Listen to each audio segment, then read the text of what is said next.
Good morning, good morning, good morning to each and every single one of you. Many of you had a fantastic sales day yesterday. Special shout out to Mateo Monto Dragon. Closed 4 sales yesterday. Congratulations, Mateo. Fantastic sales day for you.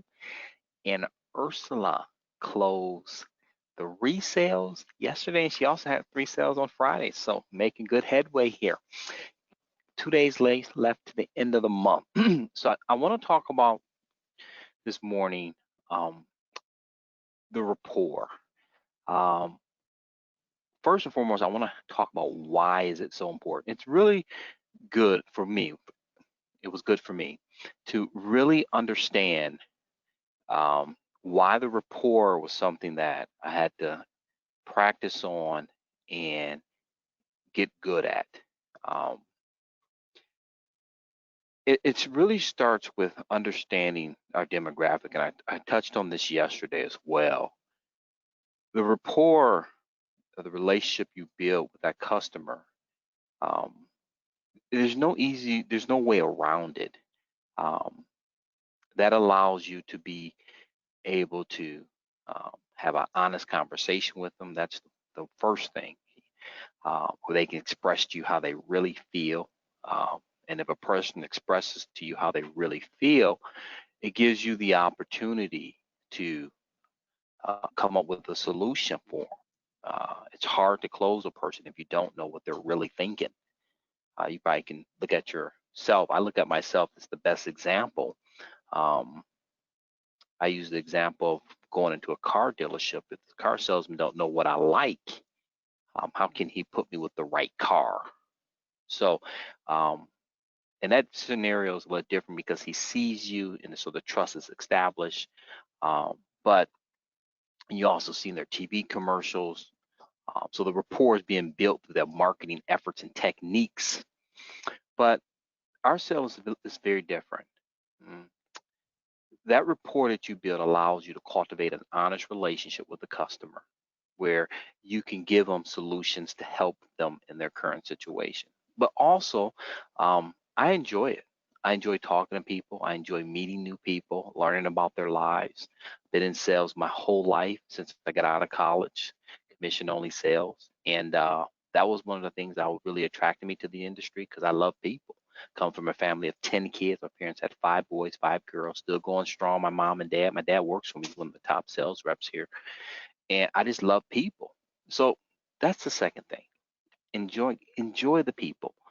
And the third thing is the customer can't see you, and they're between the ages of 50 and 85, and everyone is telling them, from their kids to the Social Security Administration to even the banker that they go to the bank with, the little small credit union, don't give out personal information over the telephone, no matter what, which to me makes no sense because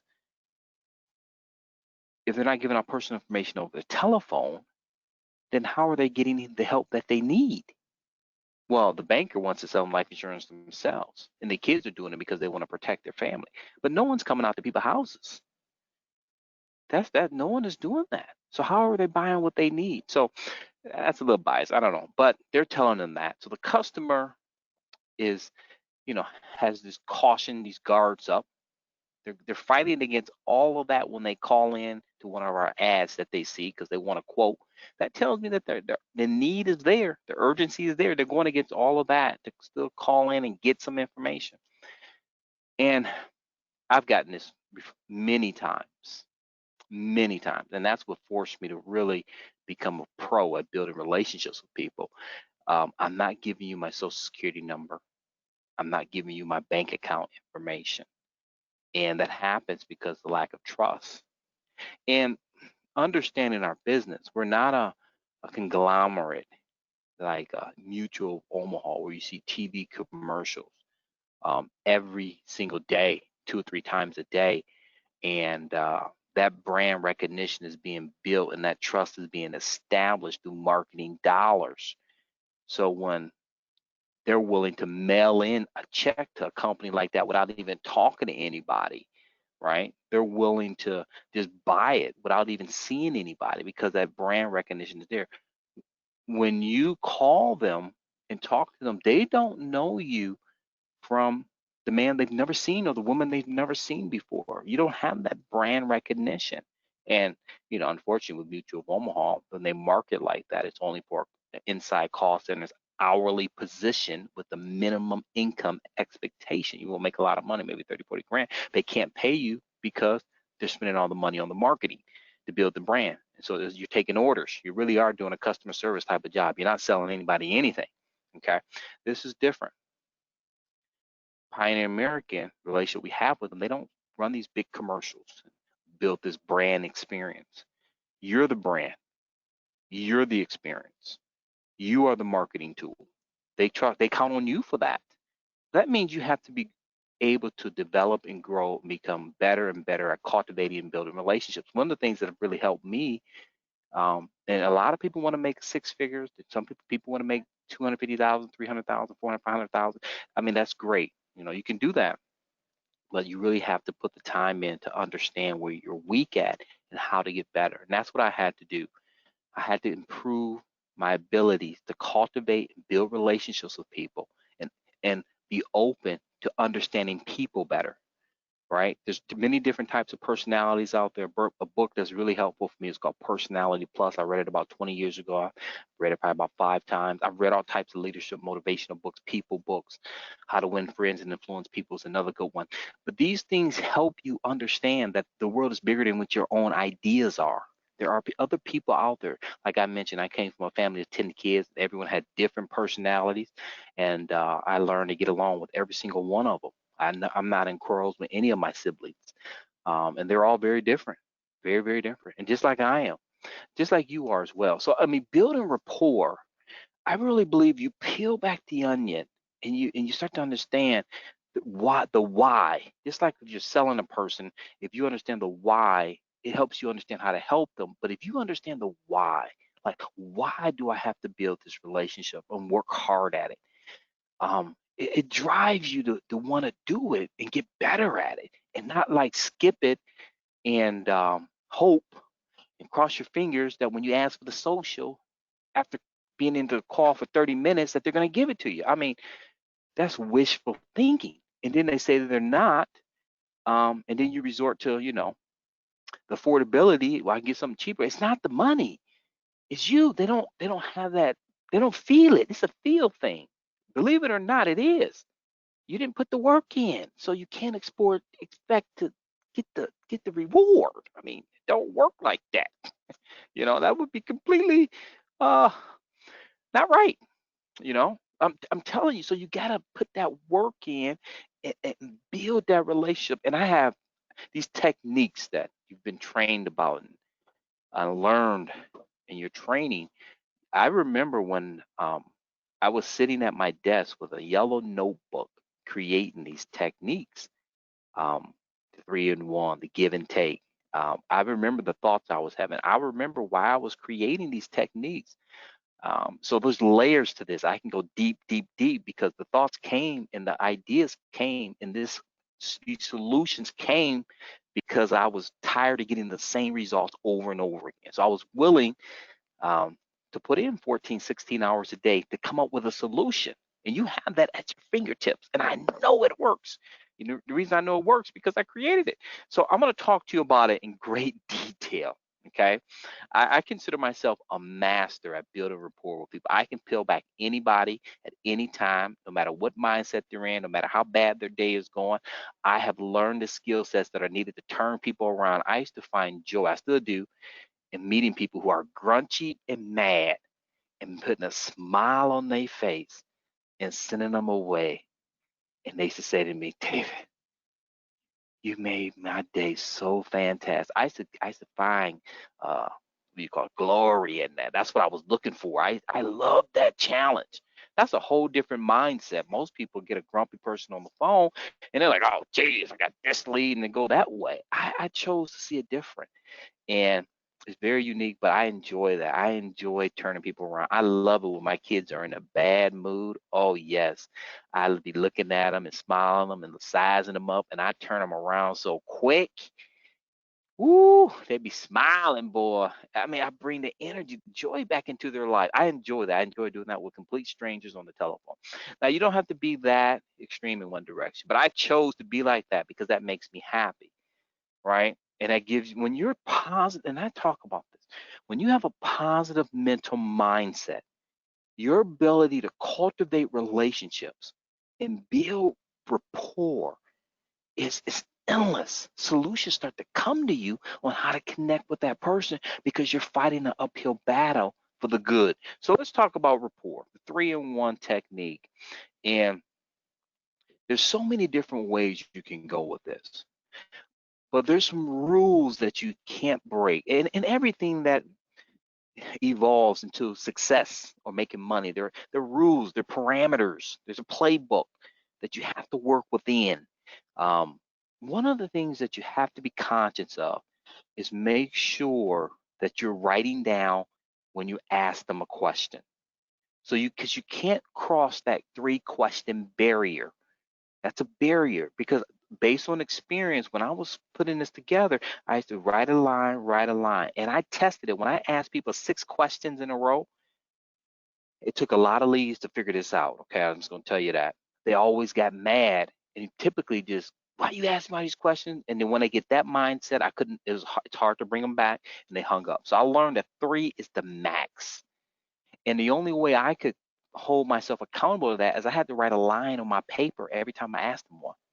Every time I asked them one, I had to write a line on the paper. And then when I gave them something about myself, I gave information, I put a star there. Okay? I put a star there. I put a star there. And so that was the sign to me that I gave them information about the questions I was asking. You're able to lead the rapport if you're asking specific questions. Let me give you an example. Excuse me. If you say, so I always rolled into the rapport like this. I hear that Michigan is a beautiful part of the country, or I've heard that Texas is a beautiful part of the country. Okay, that's a very positive statement there. Okay, and then I say, how long have you been living there? That's one question, and they give me an answer, and I always write the answers down. Right, you become great at multitasking. When I'm building a rapport, I'm not typing on my computer, looking on the internet, looking all around, talking to people, looking on my phone. No, no, no. This is where I'm about to make my money. So I am tuned in. I got a pen in my hand. I got my notebook here, and I got my headset on, and all I'm doing is listening, writing, thinking, using my big little brain. I said big little brain because it can be big sometimes, it can be real little when I do stuff that's like real stupid. My wife tells me about myself. So my big little brain, right? And I'm focused on that. I'm telling you, if you're not doing it this way, you're missing. You're gonna miss because in the reports where you really get to understand their tonality, you really get to understand who they are as a person. You really get to get that connection going. That's gonna strengthen you, and at the end of the day, turn into 2 or 3, 4 sales today, just like my main man Mateo yesterday. Okay, so when I'm in that rapport, it's like I'm taking the test of my life. If I don't pass this test, then I have no other options. I have to start over again. So it's that serious. Okay, I'm teaching you something here, and if you're not doing that, this is what you got to do. You can't be multitasking, thinking that you're missing stuff. And when you get into the close, that stuff is needed. And this is the beauty behind the report. I'm writing everything down. Okay, so I asked how long you lived there. He told me 50 years. I'm like, wow, man, that's awesome, man. And I asked him, are you from Texas? That's the second question. So how long you lived there? 50 years. Are you from there? He says yes. That's 2 questions about the same thing. Then I say, did you retire from there, from your job there locally? He says yes. Wow, now I got to give something, right? I got to give something. What am I going to give? Well, the easiest thing to give is be reciprocal. Well, he told me he lived there for 50 years. Oh, I live in Michigan. I've lived here for, I'm 42 years old, born and raised. Just because I asked him, were you born there? He said yes. So I'm going to tell him I was born in Michigan. I'm going to give him the same information back that I asked him. Okay, I'm gonna give him that same information back that so it's the beauty behind it. You can ask where you want the conversation to go, but just be willing to give it in return. And what's happening is when I'm doing that, his guard is coming down, and it's like we just shooting a breeze. This is not a heavy, deep conversation. We're just breaking the ice, getting to know each other. The goal behind this technique, right? And I would tell them, I want to add this. Hey, my job is in Michigan too. Yeah, I love the great state. I might give them a little bit more. The more you give, the more you can take. And the take is asking the questions, right? But you have to be willing to give something. When I started building rapport, I was talking about food and only food. I wasn't getting into the conversation. And it resulted in very low closing ratios and me closing 1 to 2 sales a week for quite a while, until I was willing to start to become more personable. And I started talking about family. And then when I started talking about the family, I started talking about my real life experiences. And then I started moving more into my health experiences that I've had. And then I got to the point where I was just only talking about people I've lost that I loved. It was a transition. But when I got to that point where I was only talking about people I lost and I love, I started closing 1 out of every 2 people I spoke to. Right? I'm just telling you the roadmap. So, but I knew that this was going to be the bread and butter of how I help these people, because what I had to overcome, those things I talked about, earlier in this call. I knew I had to do that. Okay. You gotta focus on this aspect of the sale. It is the most important part of the sale. You can read the script right, you can do all the medical underwriting right, but if you don't cultivate that trust, how else can you cultivate a trust relationship with somebody? Right? They can't see you on TV. I mean, they only can hear your voice and hear your tone, and that's where they're going to make their judgments. But as they learn information about you, when you tell people the truth about you, when you build that trust, the truth, the tone within the truth is something that cannot be denied, and a connection of the hearts is formed. The truth is what sells, right? And you have to work on it. And a lot of people are dry, they're cold, they don't want to open up. Most of them are having bad days. Think about it. You're senior, 65 years old, don't have a lot of good relationships in your life, right? Nobody comes to visit you, nobody comes to talk to you. Yeah, he could be a little grumpy. Don't take it personal. It's fine. It's fine. I tell him it's okay. I'm gonna make you smile today. I told one man, he was so mad on the phone. He was cussing. I said, you know what? It's my duty to put a smile on your face today. Can I get a smile out of you? He hung that phone up so bad. I called him back 3 times. I did. He answered the phone that 3rd time. I didn't take it personal. But I took it personal, I'd have been tripping, talking underneath my breath, talking to my neighbor, and this ain't. No, I called him back. I love the game. People are people. I said, well, put a smile on your face, man. Let's do something here. He said, okay, you are relentless. I said, I am. I have your best interest in mind. I closed that man. He is still paying today. And at the end of the day, he knew he needed it. I just believed in that case that he wanted a quote for a reason. And I wasn't going to quit till I found out why. And that was the end of that. So I trust the lead system, right? I trust that these people want quotes and they're interested in life insurance. No question about it. I believe that on every single call. I don't care what the customer tells me, how they're acting, what they're experiencing. I believe that they need it. Everybody needs it. So, very important. Write it down and track it. It's like going back to school and think and think and think and think and pay attention to what you're doing when you're building that relationship. I'm gonna talk about the give and take. I'm gonna let you go. The give and take is an advanced way to build rapport. You give the information in essence to be able to ask a question. It's as simple as this. Anytime, and it goes to the way people have minds have been trained, the way have lived their whole lives. If I meet you for the first time and I say to you, my name is David, I gave you something, and that's so simple.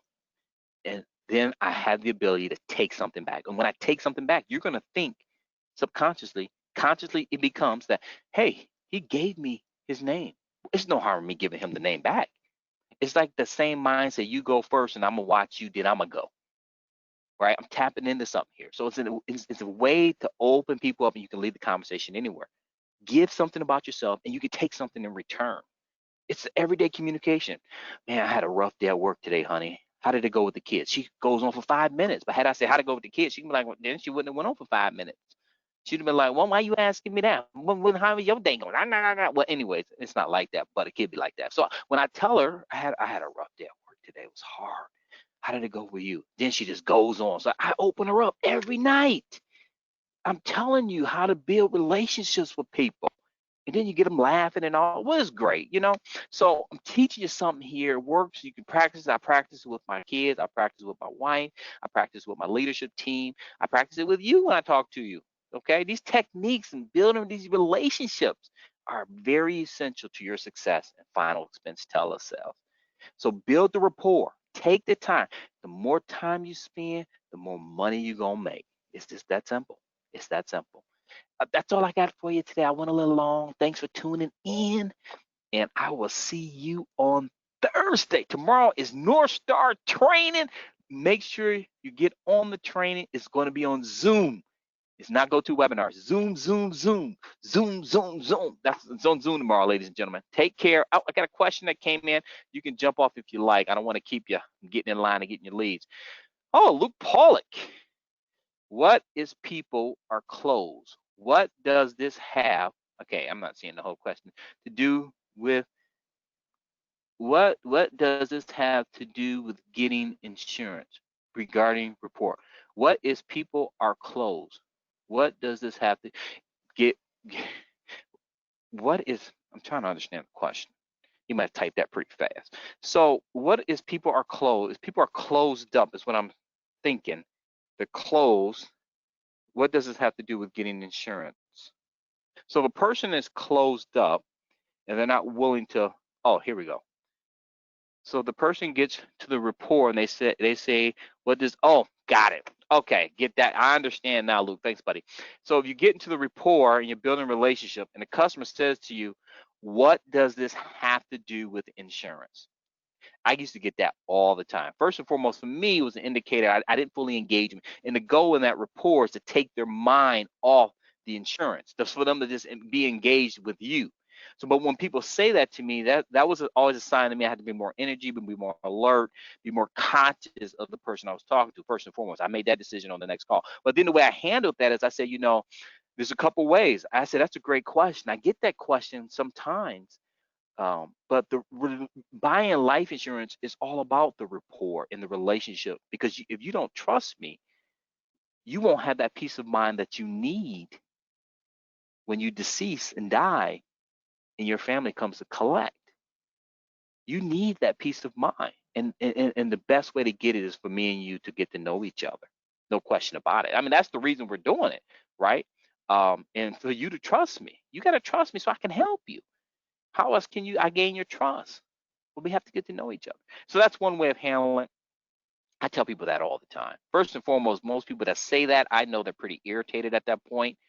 And they usually don't have a lot of time, right? Or they're trying to get off the phone, or they're just frustrated in general.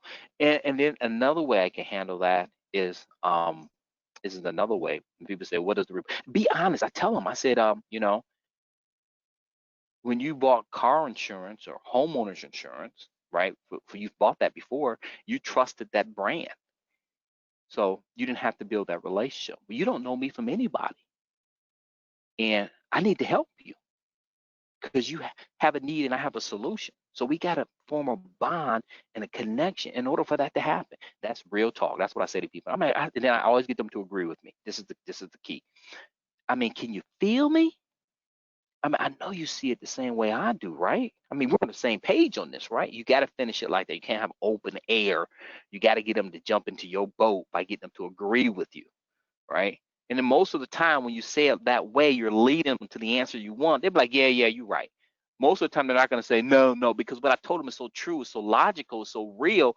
First quick thought into their head is like, yeah, that makes a lot of sense. And they're going to jump in the boat with me. Once they jump in the boat with me, I say, good, glad we're on the same page. We're seeing things the same way. And then I move out of that rapport. I know that they're bored and they're irritated. I'm not going to continue to sit there and try to build a relationship with them. I move out of the rapport at that point, and I start to build and cultivate that relationship throughout the script. Okay? So that's how I would handle something like that. Okay? For the people, by the people. Thanks, Luke. See ya.